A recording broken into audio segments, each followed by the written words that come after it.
ताज्या घडामोडी जाणून घेण्यासाठी STV महाराष्ट्र चॅनलला सबस्क्राइब करा, शेअर करा आणि बेल आयकॉन प्रेस करा।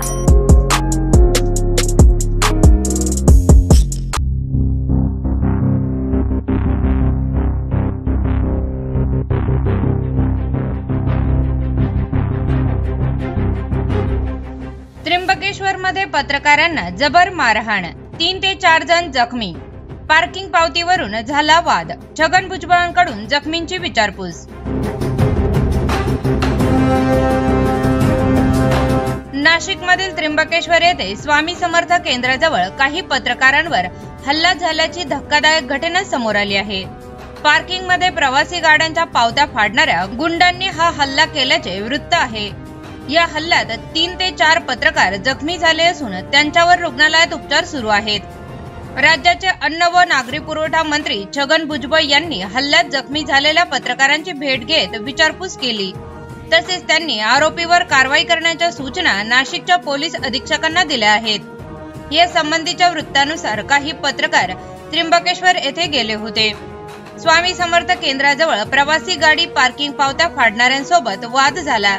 यानंतर प्रवासी गाड्यांच्या पावत्या फाडणाऱ्या गुंडांनी या पत्रकारांना बेदम मारहाण केली। या मारहाणीत 3 ते 4 पत्रकार जखमी झाले असून त्यांच्यावर नाशिकच्या शासकीय रुग्णालयात उपचार सुरू आहेत। भुजबळांनी घेतली जखमी पत्रकारांची भेट।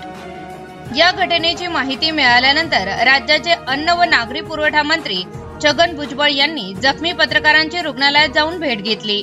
त्यांनी पत्रकारांच्या तब्येतीची विचारपूस केली आणि दोषींवर कठोर कारवाई करण्याचे निर्देश नाशिक पोलीस अधीक्षकांना दिले आहेत। भुजबळ यांनी या घटनेचा निषेध केला असून पत्रकारांवर अशा प्रकारे हल्ला करणारे निषेधार्थ असल्याचे म्हटले आहे। या घटनेमुळे नाशिकमधील पत्रकार संघटनांनी संताप व्यक्त केला असून दोषींना तत्काळ अटक करण्याची मागणी केली आहे।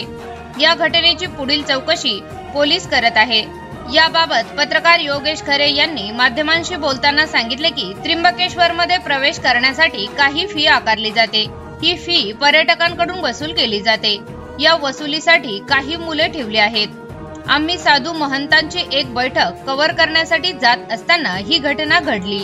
आम्ही पत्रकार आहोत, आम्ही बैठक कव्हर करायला चाललो आहोत असे सांगून सुद्धा आमच्या गाड्या बाजूला घ्यायला लावल्या।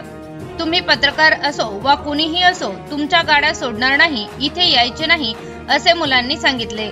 त्यानंतर प्रचंड गोंधळ उडाला आणि आमच्यावर हल्ला करण्यात आला। एका पत्रकाराला दगडाने मारहाण करण्यात आली।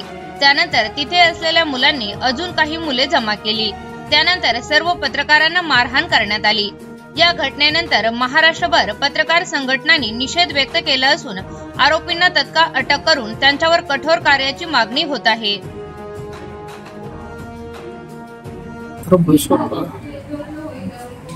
चाललो होतो, एंट्री केल्यानंतर तिथे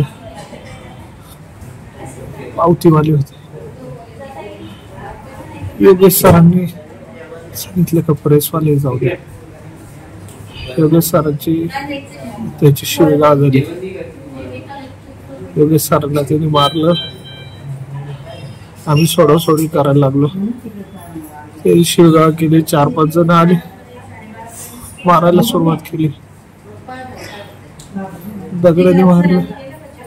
छत्र्या होत्या हातात, लाकडी दांडा होता, तो डोक्यात मारलं माझ्या। हो, सध्या गुन्हा दाखल करण्याची प्रक्रिया सुरू आहे आणि 3 आरोपींना सध्या ताब्यात घेतलेला आहे। तिघांवरही अटक करून योग्य कारवाई करण्यात येईल। सर, काय माहिती घेतली का जे पार्किंग करत होते, अधिकृत होती अनधिकृत होती, काय त्याचा? ती पार्किंग अधिकृत होती। नगरपालिकेने ते AS मल्टी सर्व्हिसेस या कंपनीला आउटसोर्स केलं होतं आणि त्या कंपनीने जे मुलं ठेवले होते त्यांच्यासोबत आज जो वाद झाला त्यातून हे भांडण झाले। काम करत मुलं ते गुन्हेगारी पार्श्वभूमीचे आहेत अशा पद्धतीचं नाही? हो, एक जो त्यामधला मुलगा एक आरोपी आहे गांगुर्डे म्हणून, त्याच्यावर अगोदरचा एक गुन्हा आहे अशी माहिती आता मिळते आहे।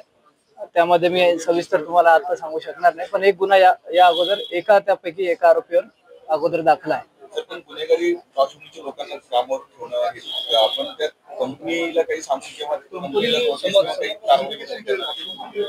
त्याबद्दल सविस्तर चौकशी तपास करण्यात येईल। आता त्यापैकी एक जे जखमी रिपोर्टर आहे ते फिर्याद देत आहेत त्यांच्या फिर्यादीनुसार गुन्हा दाखल करण्यात येईल, पण कडक कारवाई करण्याचे आम्ही आश्वासन देतो. सर किती लोकांना गुन्हा दाखल करण्यात येईल? 3 आरोपींवर गुन्हा दाखल करण्यात येईल. सर पत्रकार कायदा अंतर्गत गुन्हा दाखल करण्यात हो, येईल. त्यांचे सुद्धा कलम आम्ही ऍड करणार आहोत. सर प्रवासी वाहतूकदार संघटना आहे, त्यांनी पण सांगितले का वेळोवेळी आम्हाला त्या ठिकाणी त्रास होतो, प्रत्येक वेळी अडवणूक होते आणि दादागिरी होते. हो, म्हणजे त्या अनुषंगाने आता तपास सुरू आहे आणि जर ते कॉन्ट्रॅक्टरचे तशा अजून काही चौकशी असतील तर तसं आम्ही संबंधित विभागाला तसं कळवू. म्हणजे मी आता नुकताच आलो मुंबईवरून आणि इथेच आलो अपोलो हॉस्पिटलला, आणि ताजने याला जे आहे आपण ऍडमिट करतो त्याचं सिटी स्कॅन वगैरे सुद्धा करावं लागणार आहे. डोळ्याला कितपत गंभीर आतमध्ये मार आहे की डोक्यात आणखीन काय मार आहे हे सगळं पाहावं लागेल. जी माहिती मिळते आणि जे काही मी व्हिडिओ पाहिले त्याच्यावरून असं लक्षात येत आहे की आज कुंभमेळ्याच्या निमित्तानं साधू संतांची काही तिथे बैठक आहे आणि ते बैठकीचं वार्तांकन करण्यासाठी काही नाशिकवरून हे इलेक्ट्रॉनिक मीडियाचे आणि इतर जे आहेत बरेचसे लोक तिथे चालले होते आणि स्वामी समर्थ मंदिराच्या पुढे काहीतरी पावत्या वगैरे फाडल्या जातात. म्युन्सिपाल्टीच्या वतीने फाडतात. कानूनी आहे गैरकानूनी आहे काही कल्पना नाही, पण तिथे त्यांनी सांगितलं की आम्हाला जाऊ द्या, आम्ही प्रेसची मंडळी आहोत. आणि मुख्य म्हणजे आहे की त्र्यंबकेश्वर मध्ये होणाऱ्या कुंभमेळ्याच्या निमित्तानं इतर वेळेला सुद्धा ज्या काही चांगल्या गोष्टी आहेत, सुधारण्याच्या काही आवश्यकता असलेल्या गोष्टी आहेत, त्याचं वार्तांकन करून ते शासनापुढे जनतेपुढे आणण्याचं काम ही मंडळी करत असतात.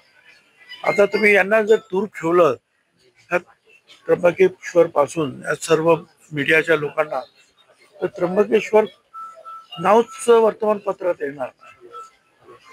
दुर्दैवाने या तिथल्या काही लोकांनी जे पावती फाडणारे आहेत असं म्हणतात, त्यांनी बेदम म्हणजे दगडांनी मारलं, काठ्यांनी मारलं, छत्र्या मारल्या, डोक्यामध्ये प्रचंड मार आहे. आणखीन दुसरे 2 जण जे ते जखमी येते पोलीस स्टेशन मध्येच तिथे ते FIR वगैरे काही नोंद करायचं काम सुरू आहे. जी काही माहिती तिथल्या प्रवासी संघटनेने दिली तेही असं सांगतात की नेहमीची ही गुंडगिरी आहे आणि हा जो टोल वसुलीचा किंवा काय असेल त्यांचा तो मी कसले पैसे घेतात मला काही कल्पना नाहीये, कारण ऑक्ट्रॉय तर सध्या नाहीये आपल्याकडे. मग ते पैसे कसले जे काय असतील ते, पण मर्डर केस मधले 302, 307 असले जे आरोपी जामिनावर आहे किंवा इतर आहे त्यांच्याकडे हे सगळं काम आहे आणि त्यांची ही सगळी मंडळी आहे आणि त्यांना काही समजत नाहीत आणि लोकांना आपलं कुशाल मारत आहे. मी SP ना स्वतः फोन केला ताबडतोब कळल्याबरोबर वाटत असताना, आणि मी त्यांना सांगितलं की ताबडतोब कारवाई करा. आणि पुन्हा आता त्यांना मी सांगतोय की ती कारवाई अतिशय कडक झाली पाहिजे. टाइमपास होता कामा नये. आता सुद्धा यांना जे आणलं हॉस्पिटलमध्ये ताबडतोब आणण्याच्या ऐवजी जे आहेत बराच वेळ तिथेच होते आणि तिथले जे इन्स्पेक्टर ते काय करतात, पोलीस काय करतात त्यांना माहिती नाही काही 10 लोक कोण आहे तिथे, त्यांना काहीच कल्पना नाहीये का. आता यांना मारलं आणि सगळे एकत्रित होते सगळे मीडियाचे लोक म्हणून गोष्ट बाहेर पडते. बाकी एखाद दुसरा जो व्हॉट्सअप जात असेल त्याचे काय हाल आहेत, त्याची तर काही सुनवाईच नसेल. तर या पद्धतीनं जे आहे कारभार होता कामा नये.